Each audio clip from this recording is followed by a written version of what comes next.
მოგესალმებით, იცოდით რომ ერთის შეხედვით უმნიშვნელო არასწორი გაზომვა შეიძლება საკმარისი აღმოჩნდეს იმისთვის, რომ თქვენი იარაღი სრულიად უკანონო გახდეს, აი ზუსტად ამიტომ ვართ დღეს აქ. მოდით პირდაპირ გადავიდეთ საქმეზე და ვნახოთ რა წერია კანონის პირველ თავში, რაც რეალურად ყველა იარაღის მფლობელმა ზეპირად უნდა იცოდეს. ალბათ ახლა ფიქრობთ, კი, რა თქმა უნდა, ჩემი იარაღი სრულიად ლეგალურია, საბუთებიც წესრიგში მოქვს, მაგრამ დამიჯერეთ, არსებობს ერთი პატარა, თითქოს უხილავი დეტალი, რომელსაც შეუძლია თქვენი სამართლებრივი სტატუსი ერთ წამში თავდაყირა დააყენოს. და ეს ყველაფერი დადის ერთ კონკრეტულ ციფრამდე. ზუსტად 55 სანტიმეტრი. ხო, არ მოგესმათ, ზუსტად 55. საქმე იმაშია, რომ კანონი იარაღს მოკლედ და გრძელად ყოფს სწორედ ამ 45 სანტიმეტრიანი ზღვარის მიხედვით. და ეს უბრალოდ მშრალი ციფრი კი არ არის. ეს აბსოლუტურად კრიტიკულია. რატომ? იმიტომ რომ მოკლე და გრძელ იარაღებზე სრულიად კარდინალურად განსხვავებული ტიპის ნებართვები გაიცემა. 1 სანტიმეტრით შეცდომაც კი და შეიძლება სერიოზულ შარში აღმოჩნდეთ. შეიძლება ახლა გაიფიქრეთ, რა პრობლემაა, ავიღებ მეტრს, გავზომავ და გავიგებ მის სიგრძეს. მაგრამ აი ზუსტად აქ იმალება ყველაზე დიდი სამართლებრივი მახე. მოდით ვნახოთ რეალურად როგორ ითხოვს სახელმწიფო იარაღის გაზომვას.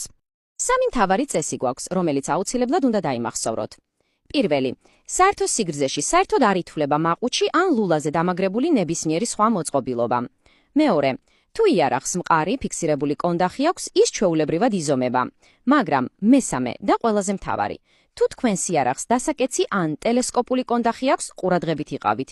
ის აუცილებლად იზომება ყველაზე პატარა, ანუ დაკეცილ მდგომარეობაში. ხედავთ რაშია საქმე? რასაც თქვენ შეიძლება იარაღის ფიზიკურ სიგრძედ აღიქვამთ ყოველდღიურობაში, კანონისთვის შეიძლება სულ სხვა რამე აღმოჩნდეს. წარმოიდგინეთ, გაშლილი კონდახით იარაღი 60 სანტიმეტრია, მაგრამ დაკეცილი 40. გილოცავთ, კანონის თვალში თქვენ მოკლე იარაღს ფლობთ და სრულიად სხვა ნებართვა დაგჭირდებათ. კარგით, მოდით ახლა კიდევ ერთ ძალიან საშიშ მითზე გადავიდეთ. ბევრს გონია, რომ თუ იარაღი დაშლილია, ან უბრალოდ რაღაც რკინის ნაწილი უდევს სეიფში, ის კანონით იარაღად არ ითვლება. მეგობრებო, ეს უდიდესი და ძალიან სარისკო შეცდომაა. საქართველოს კანონმდებლობა ძალიან კონკრეტულია ამ საკითხზე. მისთვის მხოლოდ სრულად აწყობილი ნივთი არ არის იარაღი. ლულა, დოლურა, ჩამკეტი, ჩარჩო ან ლულის კოლოფი. ესენი იარაღის ეგრეთ წოდებული გულია. და იცით ეს რას ნიშნავს? თითოეული ამ ნაწილის უკანონო ფლობა სამართლებრივად ზუსტად იგივეა, რაც მთლიანი, მუშა, არალეგალური იარაღის ფლობა. კი, ასეა. სეიფში შენახული 1 ზედმეტი დაურეგისტრირებელი ლულაც კი უკვე სერიოზული დანაშაულია, ასე რომ ნუ იხუმრებთ ამ დეტალებთან.